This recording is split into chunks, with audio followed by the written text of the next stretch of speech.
Assalamualaikum warahmatullahi wabarakatuh. Kami dari kelompok 1 ingin mewawancarai Museum Batu Wakal dan mengenal sejarah Museum Batu Wakal. Saya ingin bertanya tentang sejarah Museum Batu Wakal. Baik. Untuk sejarah Museum Batu Wakal Kabupaten Berau, jadi berawal dari istana Kesultanan Gunung Tanggur ini khususnya. Kesultanan Gunung Tanggur ini dibangun sekitar tahun 1800 oleh Sultan yang bernama Sultan Muhammad Zainal Abidin. Jadi sesudah periode berikutnya digantikan oleh adiknya bernama Haji Kuning Gazi Mahyudin, mendirikan istana sekitar 1830-an. Nah, pada saat Perang Dunia Kedua tahun 1945, jadi ada dua istana yang hancur. Istana yang pertama dibangun oleh Sultan Muhammad Zainal Abidin tadi, kemudian adiknya membangun di depan Haji Kuning Gazi Mahyudin tadi. Jadi dua istana yang terbakar. Kemudian pada tahun 1980 atas inisiatif saat itu Sultan Ahmad Maulana ya, sebelum beliau meninggal, dia memerintah tahun 1921 sampai 1951, dia sudah mempunyai inisiatif untuk membangun istana itu, diusulkan kepada pemerintah pusat. Akhirnya tahun 1980 baru bisa terrealisasi, dibangun oleh Dinas Pendidikan Provinsi Kalimantan Timur saat itu yang yang dibantu oleh Syahrial Hanan, Kepala Museum Tenggarong. Nah, kemudian pada tanggal 16 September 1992 diresmikan menjadi Museum Batu Wakal Kabupaten Berau, diserahkan kepada pemerintah.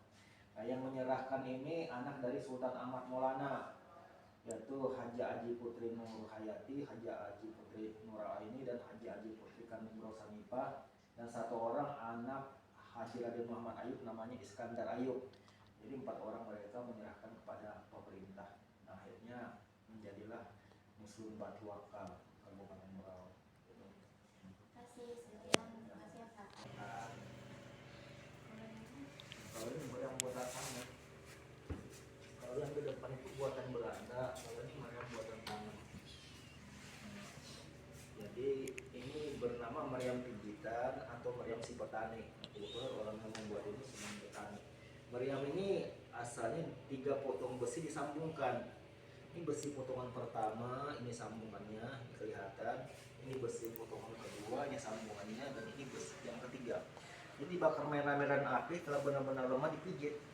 Jadi membentuk meriam ini supaya rapi hanya dengan menggunakan jari jemari. Ini kelihatan jarinya. Ini pegang ini pas tangan dada ini. Jari alam-alam lah. Pembuatannya sekitar 1850. Nah, Belanda datang ke Berau tahun 1800, 50 tahun kemudian baru dia membuat meriam ini. Yang meriam ini sempat digunakan si petani untuk melawan Belanda. Setelah terdengar di zaman Sultan Muhammad Amiruddin, akhirnya si petaninya diambil, dijemput, dan bendanya disita. Kalau yang ini pelurunya, pelurunya untuk meriam yang besar, karena pelurunya harus masuk ke dalam. Jadi cara menembakkan, ditaruh obatnya mesiu seperti bahan kembang api itu, masukkan ke dalam, baru pelurunya, cuma agak kecil lagi. Kalau pelurunya masuk ke dalam, di sini tempat menyalakan sumbunya. Begitu api masuk ke dalam, beberapa detik kemudian terjadinya tekanan, terlemparlah dia. Nah, rumusnya kalau meriamnya 1 meter berarti jarak tempuhnya 100 meter. Ini kurang lebih 2 meter berarti 200 meter jarak tembaknya. Itu anunya. Nah, di zaman Kesultanan meriam ini juga fungsinya sebagai sandi. Misalnya raja mau pesta perkawinan, meriam ini ditembakkan 7 kali tanpa peluru. Masyarakat yang mendengar akan menyumbang upeti kepada Kesultanan. Upeti itu berupa pajak 10% dari hasil usaha. Kalau upetinya banyak, kegiatan perkawinan bisa 40 hari 40 malam. Gitu.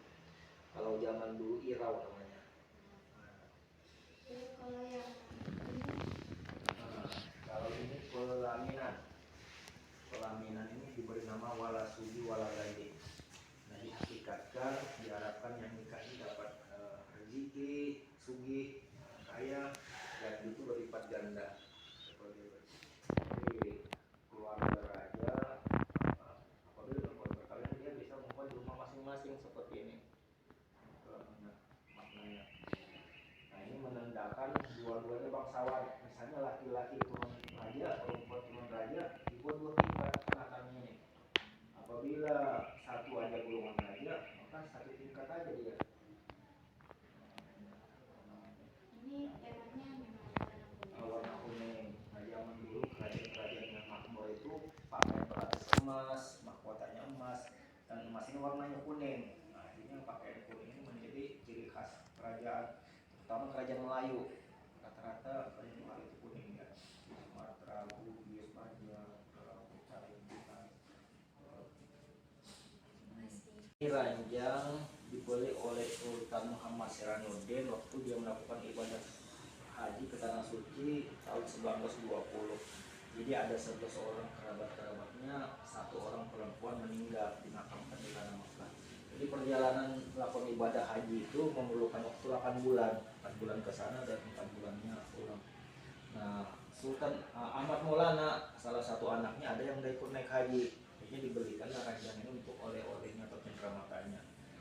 Makanya ini dikatakan juga ranjang Sultan Ahmad Maulana. Belinya di Arab.